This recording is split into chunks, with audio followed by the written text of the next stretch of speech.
Good day everyone. Today I am going to discuss about the 1987 Constitution of the Republic of the Philippines, Article 12 or entitled as National Economy and Patrimony. So let us define national economy. National economy it is a wealth and resources of a certain state or region, especially in production and consumption of goods and services. So this includes our GDP or gross domestic products, our imports and exports towards abroad. And when we talk about goods, this includes the electricity, the waters, the local products that we consume and also produce. And when we talk about services, this includes the transportation service, the telecommunication service that is provided by the private corporations that will give them an income from us, and those income will have taxes that will give fund to the government, by which those income will be used for projects that can further enhance or innovate our economy. So, patrimony is a property of all personal and real entitlements, which includes immovable or movable property belonging to a real person or private company. It is also a right or state to inherit a specific property from your ancestors. So it is stated here that as a Filipino citizen and as an individual, we have the right to buy, to sell, to own a private land, or even grant it or donate it to other person. So, national patrimony are natural resources of a country, which under the Constitution includes all lands of the public domain. So, this includes the waters, the potential energies, the minerals and wildlife, or the forest, because we get wood, we get stones, also even the oils, and etc. Now, I will proceed to Section 1. To the Section 1, the goals of the national economy are more equitable distribution of opportunities, income, and wealth, a sustained increase in the amount of goods and services produced by the nation for the benefit of the people, and an expanding productivity as the key to raising the quality of life for all, especially the underprivileged. So, it is stated here that one of the plans of the state in national economy is to provide fair opportunities. Like, for example, there will be no superior and inferior for the opportunities that will be received. Fair income, fair wealth, that, and also improve our national product for the benefit also of our citizens or our businessman or Filipino businessman, and especially including the underprivileged or the persons that doesn't have a job that can sustain. So, the state shall promote industrialization and full employment based on sound of agricultural development and agrarian reform through industries that make full and efficient use of human and natural resources, and which are competitive in both and domestic and foreign markets. However, the state shall protect Filipino enterprises against unfair foreign competition and trade practices. In the pursuit of these goals, all sectors of the economy and all regions of the country shall be given optimal opportunity to develop. Private enterprises, including corporations, cooperatives, and similar collective organizations, shall be encouraged to broaden the ownership. So, as I have said earlier, the industrialization, or let us clarify the industrialization, it is development of industries. So this includes the mining industry, the transportation industry, and the clothing industry. So for the clarification also for the agrarian reform, it involves the changing of laws and rules regarding the ownership. So about the lands of the private property or the agricultural lands that is given to our farmers who are landless, because it is one of the top priority of our government to support our farmers, because they are the soul of our state. Without them, our state cannot produce products that we consume every day, like crops, sugarcane, or fruits. That is very essential.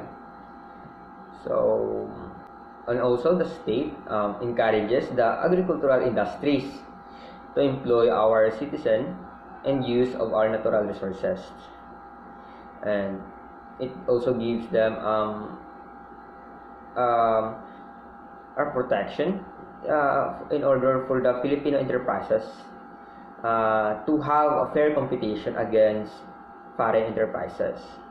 So, in the pursuit, it is stated here that all sectors of economy, all regions in the country shall be given and developed to develop. So, I must discuss first the sector of economy, the three sector of economy. So, the primary, manufacturing, and service.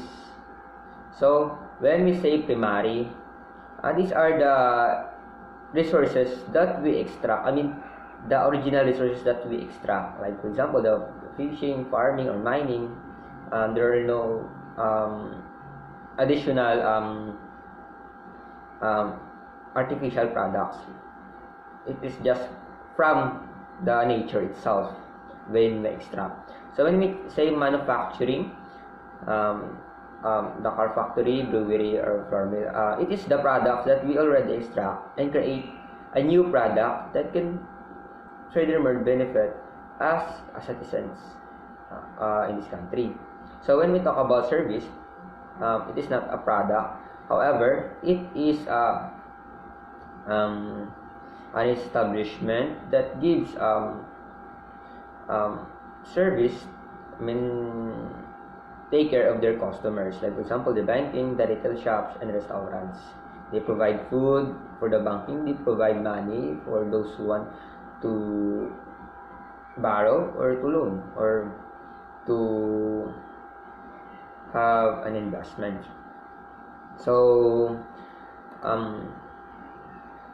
let me just add that the threefold goals of the national economy.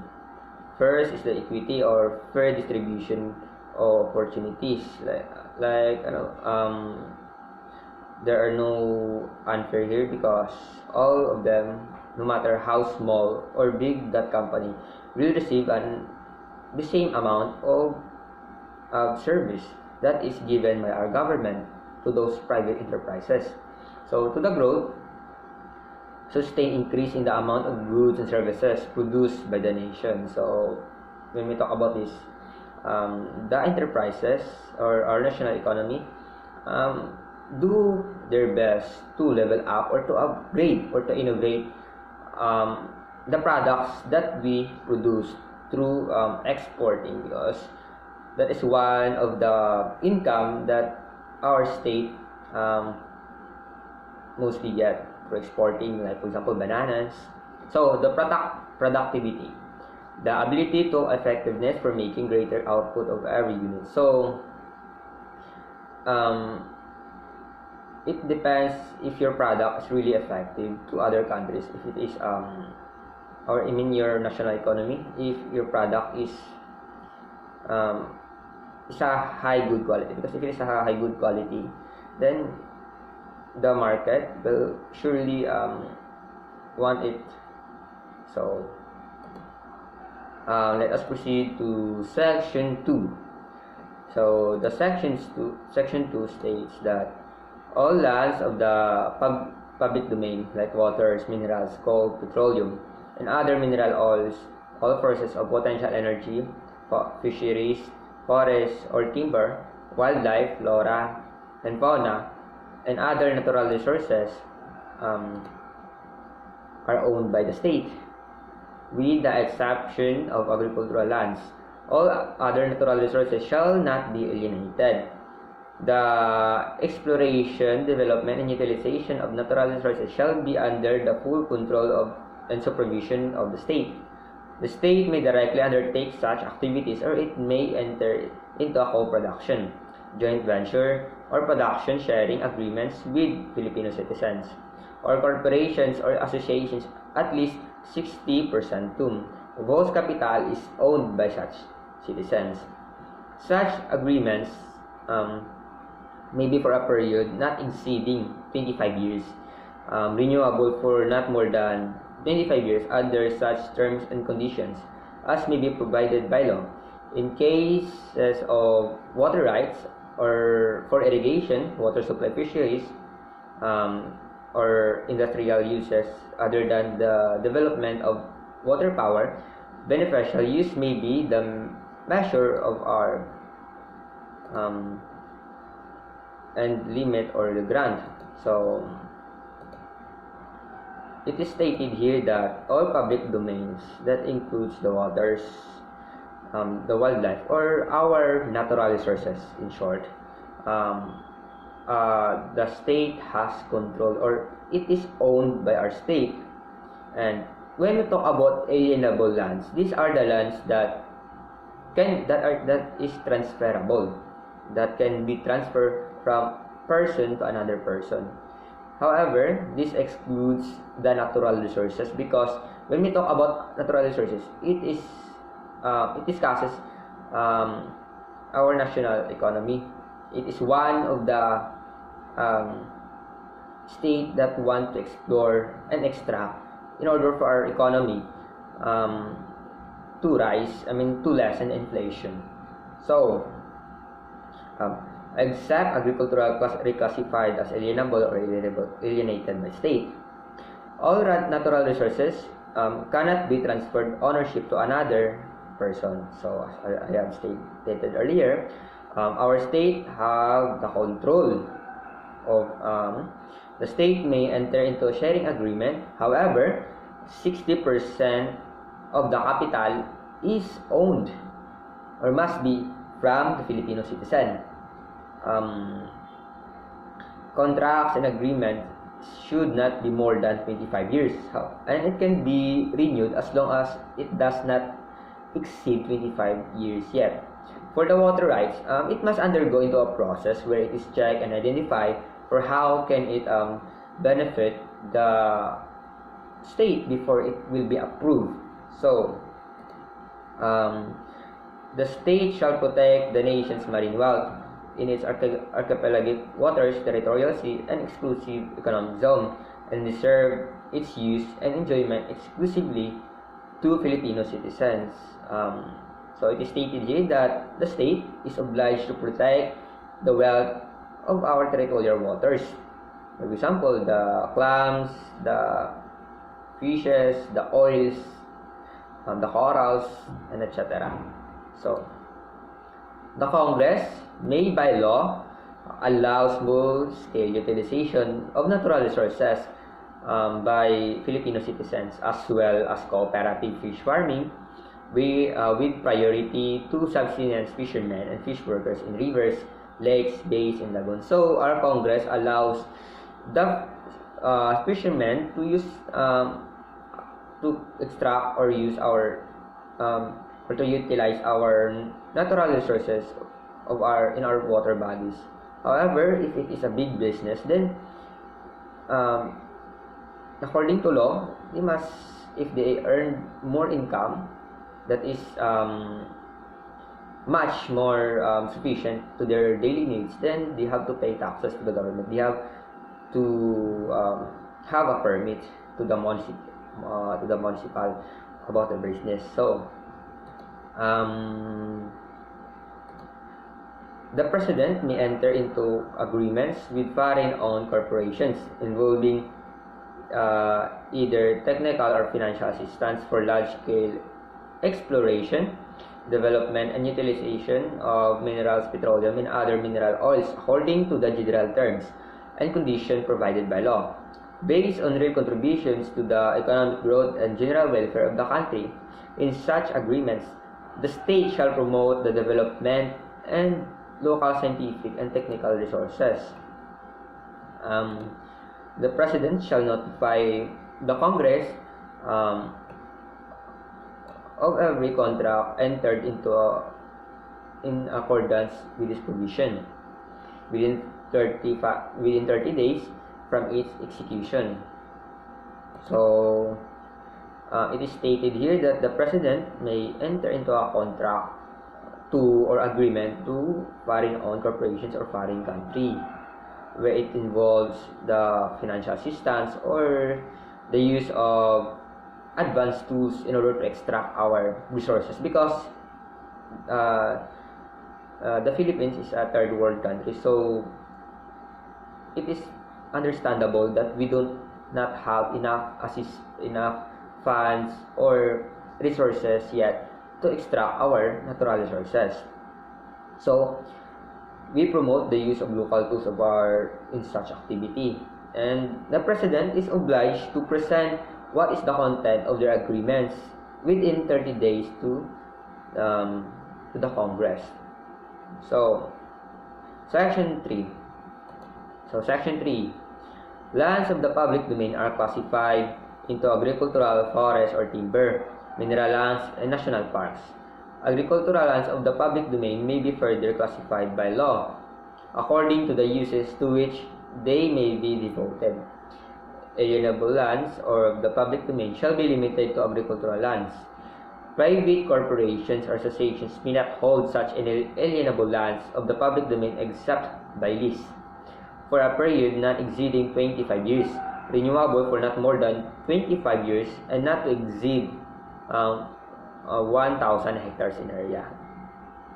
Citizens of the Philippines may lease not more than 500 hectares or acquire not more than 12 hectares thereof by purchase or homestead. So, it is stated here that lands of the public domain, like our agricultural. So, when we talk about agricultural lands, this includes the land that we raise crops and sugar canes or fruits or coconuts and etc. I mean the forest, the timber, mineral lands, and national parks or alienable lands, or what as I have stated earlier, the alienable are lands that can be transferable of the public domain, shall be limited to the agricultural lands. So it shall be used for agricultural for our farmers. So private corporations may not hold alienable lands of the public domain except by lease. So when we talk about lease, it is a rent. Like for example, you are going to borrow that the land of the person or the owner of that land, and of course with the exchange of money, and shall have an agreement or a contract and with a specific time. So the lease will not exceed for 25 years, and it can be renewed as long as it does not reach 25 years yet, and shall not exceed for the lease, and it must not shall exceed 1,000 hectares in area. So the Filipino citizens are not allowed to lease more than 500 hectares or acquire more than 12 hectares or individually by purchase or grant, or when you bought it or given or you are given it. So taking into account the requirements of conservation, ecology, and development, and subject to the requirements of agrarian reform, and Congress shall determine by law the size of lands of the public domain which may be acquired, developed, or held, or leased, and the conditions therefore. So it is stated here that only the Congress can determine the size of land of the public domain that can be acquired or held, leased, or developed. So as I stated earlier, the identification of agricultural, so a land devoted for raising crops such as rice, sugar, and coconut. For the residential, because it is classification of the public domains designed people to live in, like for example the urban area or the rural area. Forest and timber, these are lands that producing woods, the mineral lands, the lands that filled with stones and minerals. The commercial, industrial, or it is an environment in which business organization operates. So, like for example, the city, it is mostly business operates there. So, national parks, lands maintained by national government. So, like for example, the Rizal Monument, or Rizal Park, or etc. So, Section 4.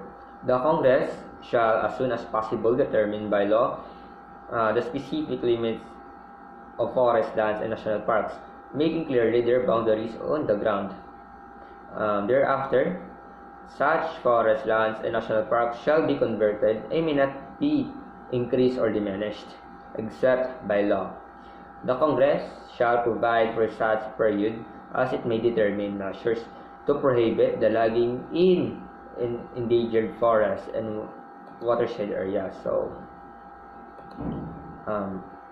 it is stated here that in the basis of Section 3, as I have stated earlier, the Congress has the powers to determine the size of the hectare that shall be used or shall be developed, etc.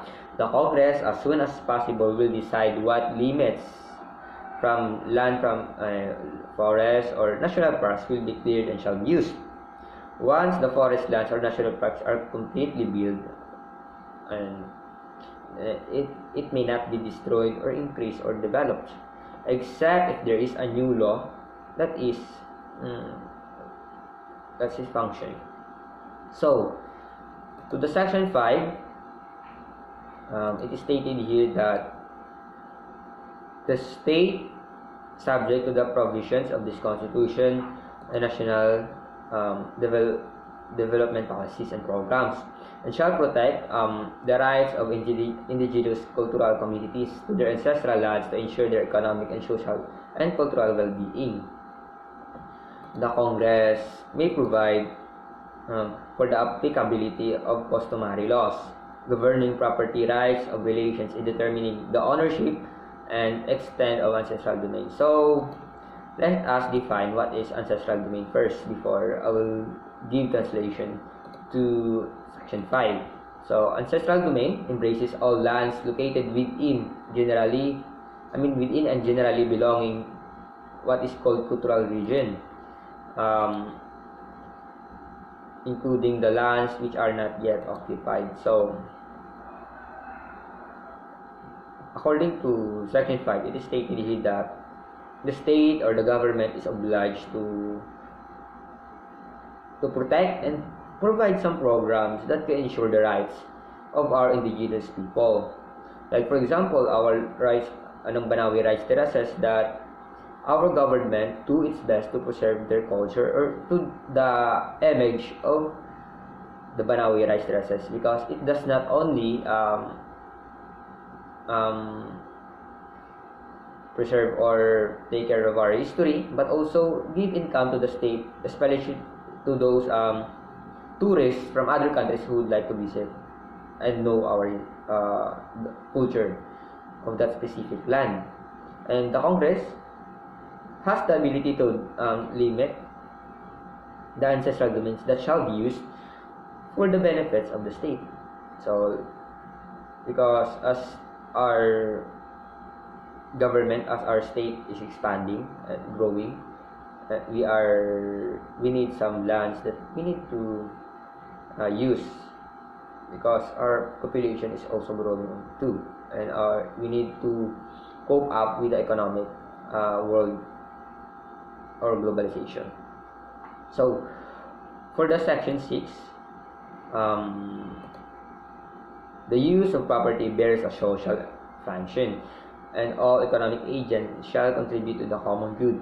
Individuals and private groups, including corporations, cooperatives, and similar collective organizations, shall have the right to own establish and operate economic enterprises subject to the duty of the state to promote distributive justice and to intervene when the common good so demands. So it is stated here that the individuals like us, the companies, and even the private groups has the right to establish and operate their enterprises and fulfill the demands of the people or the state. So, because as time elapses, as our population grows, we need the rapid, we need products. I mean, we need those goods. The furthermore sustain our needs. Like for example, the rice. So, the section 7, it is stated here that, save in cases of hereditary succession, no private lands shall be transferred or conveyed except to individuals, corporations, or associations qualified to acquire or hold lands of the public domain. So, in order to private lands may be transferred or conveyed, there are rules in this following. So, you must be a Filipino citizen, or if there are private corporations, at least 60% of capital is owned by the Filipino, or it is 60% or more than is led by the Filipino. So, natural-born Filipino who lost his citizenship may subject to limitation. There are sometimes that that the Filipino wants to change his citizenship because it is a requirement for another country or a foreign country. If the Filipino wants to say, however, there are problems about the dual citizenship, and that is why only the law can tell itself if they are eligible to acquire lands inside in our territory. So, aliens, but not only in cases of succession of hereditary. So, Section 8, notwithstanding the provisions of Section 7 of this article, a natural-born citizen of the Philippines who has lost his Philippine citizenship may be a transfer of private lands subject to limitations provided by law. So, as I have stated earlier, in accordance to Section 7, this section stated that if you are a natural-born Filipino who lost your citizenship, you are still able to acquire private lands. However, it must undergo to a process that is provided by law. So, now, Section 9. Section 9, the Congress may establish an independent economic and planning agency headed by the President, which shall, after consultations with the appropriate public agencies, various private sectors, and local governing units, recommended to Congress and implement continuing integrated and coordinated programs and policies for national development. So, until the Congress provides otherwise, the National Economic Development Authority shall function as an independent planning agency of the government. So, National Economic Development Authority, or also known as NEDA. So, the Congress can create an independent economic and planning agency led by the President. So, it must undergo into a different consultations provided by law. So, until the Congress provides, the National Planning Authority will serve as an independent planning agency of our government towards national development. So,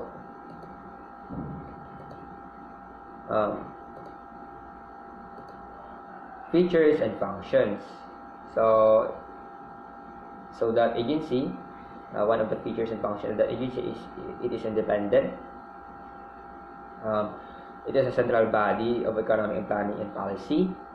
It is led by the President, the highest economic policy planning organ. Shall prepare programs and policies for the national development.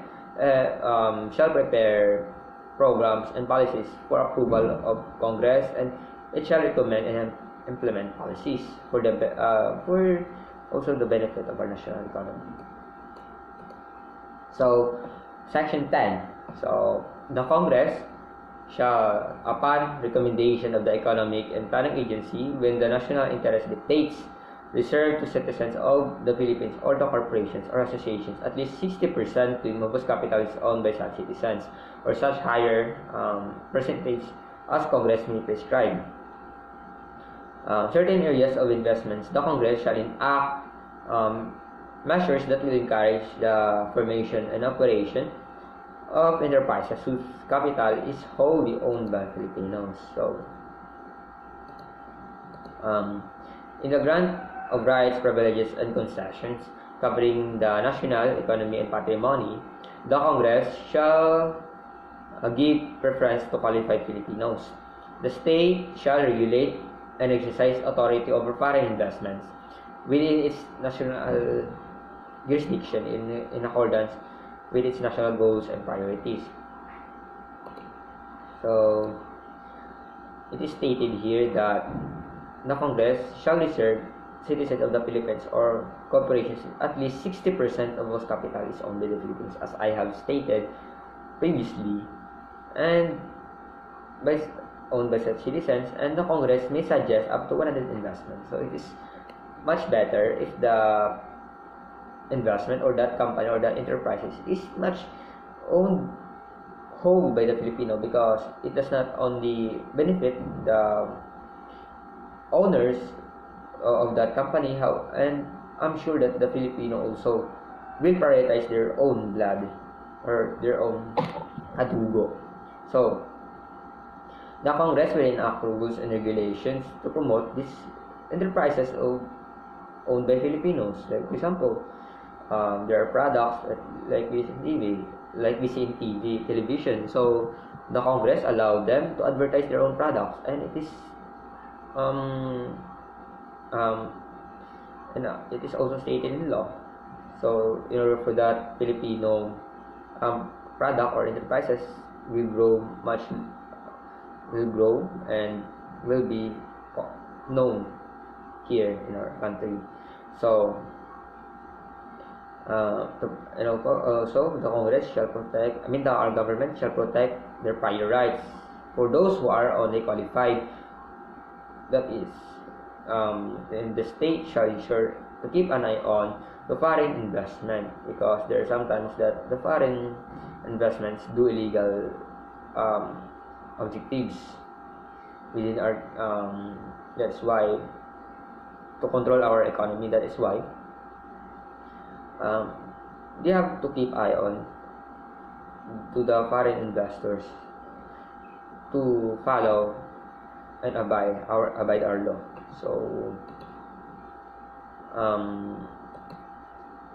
Section 11. No franchise certificate or any other form of authorization for the operation of a public utility shall be granted except to citizens of the Philippines or to corporations or associations organized under the law of the Philippines, at least 60% of whose capital is owned by such citizens, nor shall such franchise certificate or authorization may be exclusive in character or for a longer period than 50 years. Neither shall any such franchise or right be granted except under the condition that it shall be subject to amendment, alteration, or repeal by the Congress when the common good so requires. The Congress shall encourage equity participation in public utilities by general public. The participation of foreign investors in the governing body of any public utility enterprise shall be limited to their proportionate share in its capital. and all the executive managing officers of such corporations or associations must be a citizen of the Philippines. So, let us define what is franchise first. So, the franchise includes any special privilege or right conferred by the state to own person. So, like for example, you are allowed to operate. For example, the issue about the ABCBN, they are given by our government, if they are given by a franchise to allow to operate television worldwide. So, next is corporate or primary franchise, which is the right granted to a group of individuals to exist and act as a corporation. So, the secondary or special franchise is which granted to an individual corporation after its incorporation to exercise certain power and privileges. So, when we talk about public utilities, it is described as business organizations which regularly supplies water, electricity, gas, and other essentials. Like for example, the Meralco, the Manila Waters. They are one of the main suppliers of our essential needs, especially to our state, because they are the source of water and electricity. And the franchise can be granted if you are Filipino or your corporation is owned by 60% of the Filipino capital. So, no franchise must be certified if this contract is longer than 50 years. So, such franchise, although its contract repealed by grantee, shall be subject to amendments or changed and repealed by Congress when the common good requires all. Like for example, about the issue of the ABCBN, before they renew their franchise, they must undergo to Congress first and review what are the contents or about the franchise, if they pay the taxes, if the amount of time is really necessary. That's why. So, the state promotes the public utilities, and the foreign investors of public utilities in enterprises shall have a limitation. So, it must be owned by 60%, as I have stated, of the Filipino. And the executive or manager must be a Filipino also, because there are things that sometimes, as I stated earlier, that the foreigner wants to control our economy or our politics or our government because of their hidden agenda or their state hidden agenda. There might be possible that he is working for his own state. So, Section 12, the state shall promote the preferential use of Filipino laborers, domestic materials, and locally produced goods and adopt measures that help make them competitive. So it is an adaptation of Filipino First policy. So when we talk Filipino First policy, it aims to give a Filipino a dominance into their own country or to the Philippines, especially in the grant of rights or privileges in our national economy and patrimony. For example, our Filipino businessman who owns a corporation or enterprises, the state provides them unequal and a dominance privileges over foreign investors. Like for example, they have access, they can vote a private lands, unlike to foreign investors that when they want to own that private land, or they must or a company, it must be led or named by Filipino, or they must change their citizenship into Filipino citizen, and also make them more productive against foreigner. In short, we embrace our national products. Section 13, the state shall pursue a trade policy that serves the general welfare and utilizes all forms and arrangements of exchange on the basis of equality and reciprocity. So let us discuss first the trade policy. It refers to the regulations and agreements that controls imports and exports of foreign countries, where it must be fair for the exchange of goods and none of us will suffer a loss to business there. Like for example, the agreement between China and Philippines, that the Philippines is allowed to export its agricultural products, like for example bananas, as long as the China is allowed to export also or to import to us their products, like for example their plastic products like toys or other raw materials that can benefit us. And it is preferably cheap, and also both of them must not suffer a loss. So Section 14, the sustained development of a reservoir of national talents consisting of Filipino scientists, entrepreneurs, professionals, managers, and high-level technical manpower and skilled workers and craftsmen in all fields promoted by the state shall encourage the appropriate technology and regulate its transfer for the national benefit. So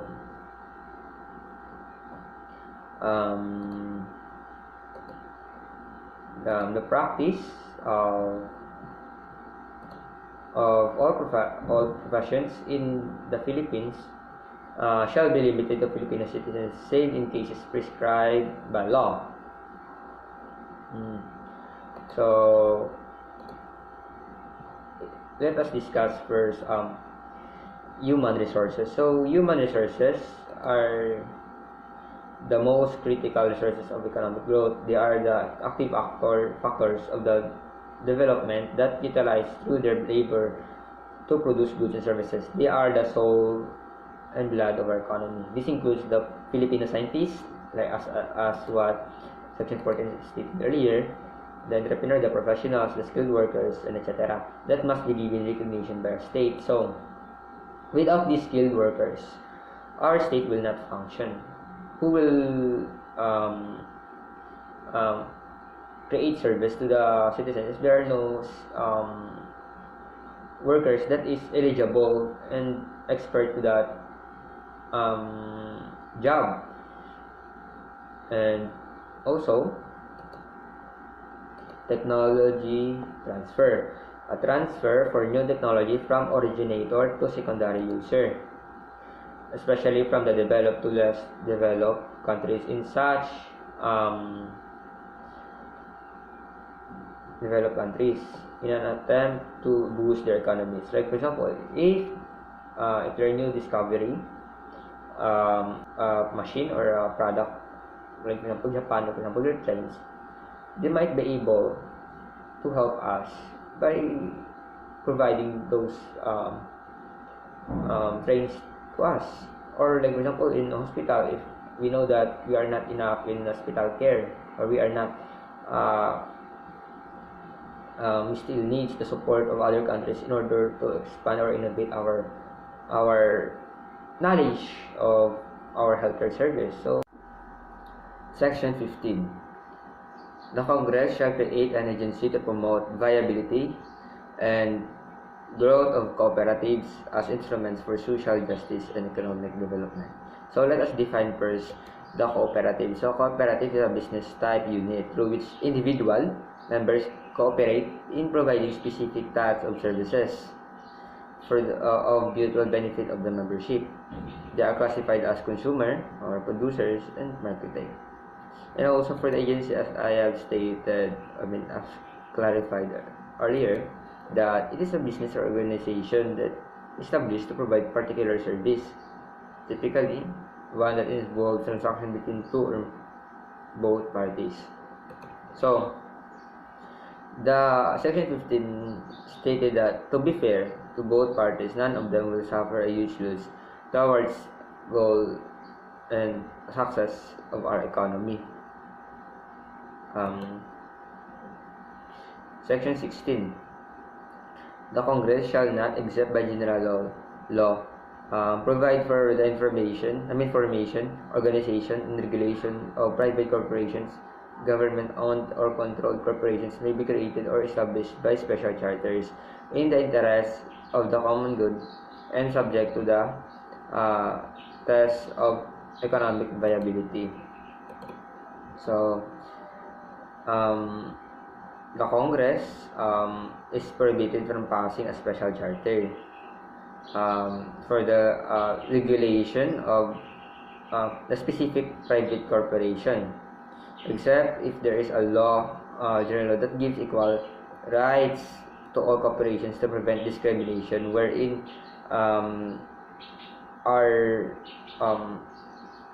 which is only granted to few.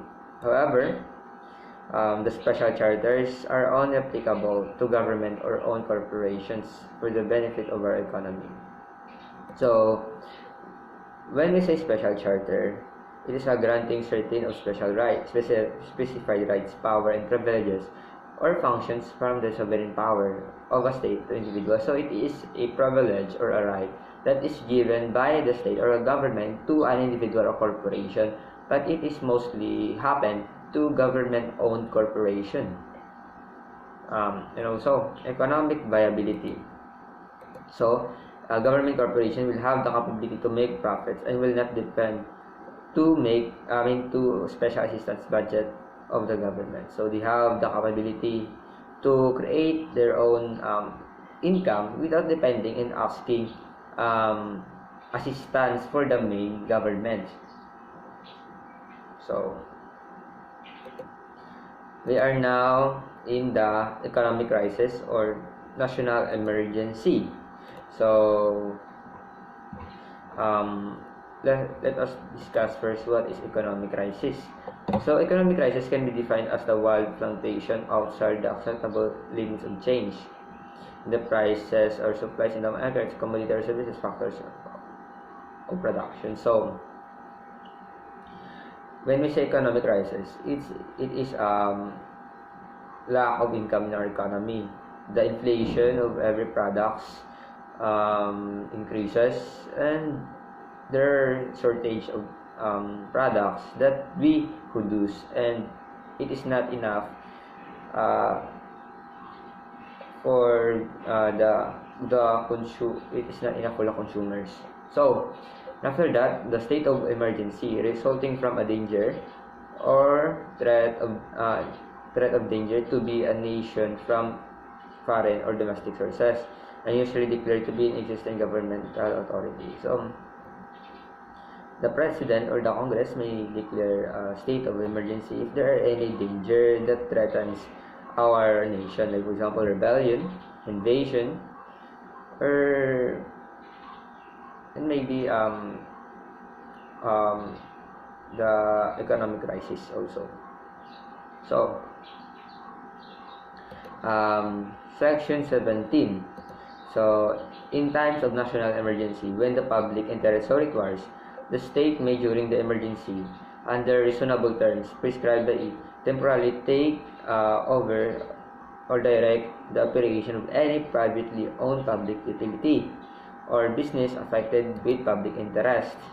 So it is stated here that the state has the power to temporarily take over the privately owned companies to boost our economy, to avoid inflations, or also companies that produces essential needs to our people, like for example the Meralco, as I have stated earlier, the Maynilad, or even agricultural producers like rice, crops, coconut, water, etc. And only the president may declare a national emergency. So, section 18. The state may, in the interest of national welfare or defense, establish and operate vital industries, and upon payment of just compensation, transfer to public ownership utilities and other private enterprises to be operated by the government. So, it is stated here that the state can build and manage industries like communication industry or transportation industry, and public utilities. So when we talk about public utilities, like for example the water and the electricity that we consume, and also private enterprises being used by the government shall, the private corporations, that is being taken over by our government shall receive a compensation or a payment for their loss of income after the economic crisis has been resolved, because it is one of the best way for our government to boost our economy, to lessen the price of our products. So, and it is very applicable to this COVID-19 crisis right now, because we have an economic crisis. We depend on borrowing money to the World Bank. That is why I think it's one of the best option, I guess. So, Section 19. It is stated here that the state shall regulate or prohibit monopolies with a public interest, so requires no combinations in restraint of trade or unfair competition shall be allowed.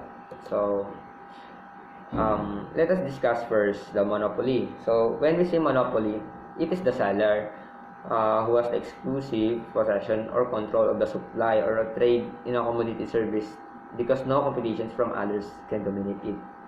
You have the power to control the price of a production in the market. Like for example,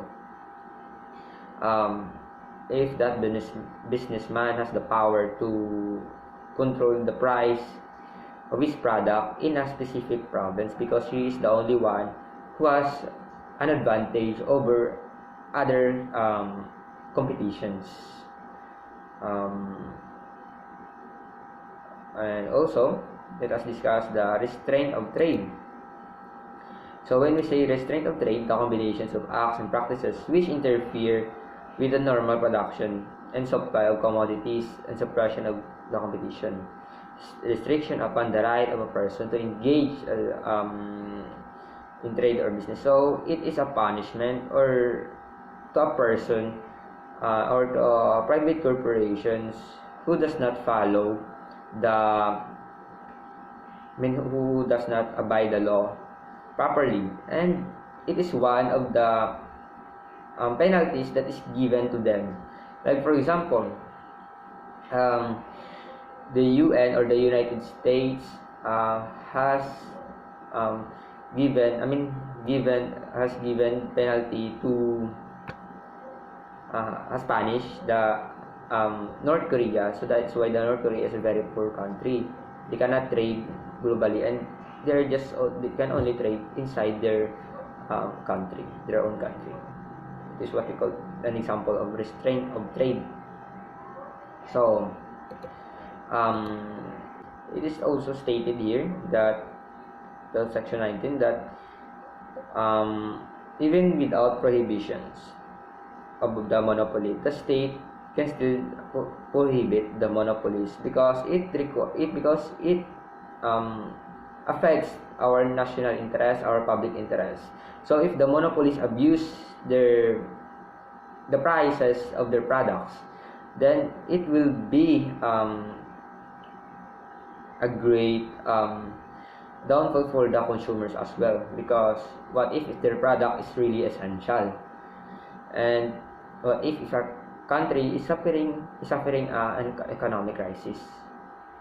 So the government or the state may exercise a police power. However, the law prohibits attacking the monopolies, because it's their right of liberty and property. So when we say competition, the struggle advantage between two or more forces. So it is, I think no need for me to explain this, but it is because it is very relevant nowadays. The competition, and even in school or even in like for example the Tokyo Olympics, it is the competition to struggle an advantage against your opponent, or to win or to take over your opponent. Like for example strategies, you need to apply strategies of course, funds or whatever you need in order to gain an advantage. So, when we talk about unfair competition, acts done by seller to confuse or deceive the public with intent to acquire larger portion of the market, as by cutting prices below cost, misleading advertising, selling spurious product under a false identity. So when we talk about unfair competition, these are the companies who violated the our law. Like for example, the products that they are selling are not qualified or not certified by the ones with the department of our government that checks the quality of the products, and also they are selling products who are not very effective based on its content that is written, and of course Section 20. So, Section 20, the Congress shall establish an independent central monetary authority. The members of whose governing board must be natural-born Filipino citizens of known probability, integrity, and patriotism, the majority of whom shall come from the private sector. They shall be subject to such other qualifications and disabilities may be prescribed by law. The authority shall provide policy direction in the areas of money, banking, and credit. It shall have a supervision over the operations of banks and exercise such regulatory powers as may be provided by law over the operations of finance companies and other institutions performing similar functions. So, until the Congress otherwise provides, the Central Bank of the Philippines operating under existing laws shall function as the monetary authority. So, a central bank or a reserve bank, or it is known as a monetary authority. It is an institution that manages nations, in a few cases, groups or nations' currency, money, supply, interest rates. So, they're the one who is responsible for the currency of our money, especially in abroad, on the rate, and if our GDP or increases or not. So, the Central Bank of the Philippines, just for addition, is created by RA, Republic Act number 265, and had been constituted as the Central Monetary Authority pursuant to the 1973 Constitution. So, here is the objectives of the Central Bank of the Philippines. Provide policy direction in the areas of money, banking, and credit. To supervise and regulate operation of banks and finance companies to non-financial institutions. To maintain the price to a balanced and sustainable growth of our economy. To promote and maintain stability and convertibility of peso and other currencies. So, it is very understandable what is stated here. Areas, they focus more in the areas of banking, the credit. They regulate the operation of banks. Like for example, to know what are the interest rates, or if the banks or other banks are following the taxes or the rates or any other rules that needs to be abide. And also, like for example, they are the check and balances, and also they maintain the price and balance of our sustainable growth of our economy, because they're the one responsible for the funds of our government also. So, this is also the Section 21. Foreign loans may be incurred in accordance with law and the regulation of monetary authority. Information of foreign loans obtained and guaranteed by the government and shall be made available to the public. So, it is stated here that entering into an agreement for foreign loans must be under the monetary authority, because it when we say loans, it talks about the money or the fund that will be used. For that, we Filipinos also will shoulder the payments, the taxes, or the rates of that loans of our government or the money. And it will surely affect the currency of our country. So, however, it is with the benefits of our state also, and all transaction and loans that is obtained by the government shall be publicized. So, because we are the one when the government resides with the people. So, Section 22. Acts which circumvent or negate any of the provisions of this article shall be considered inimical to the national interest and subject to criminal and civil sanctions may be provided by law. So it is stated here, if there are any deceiving or no transparency or invalid informations that may cause harm or may affect our national interest, the person will be held liable to criminal or civil sanctions, which is provided by law. Like for example, if you are a public official, it is called betrayal of public trust. Like for example, there are such cases that that Filipinos who owns the corporations cannot handle the 60% of its own capital. That's why they request help to the foreign investors. However, it is not legal and it is not must not be violated because it is in our constitution. There must be a personal interest or hidden agenda.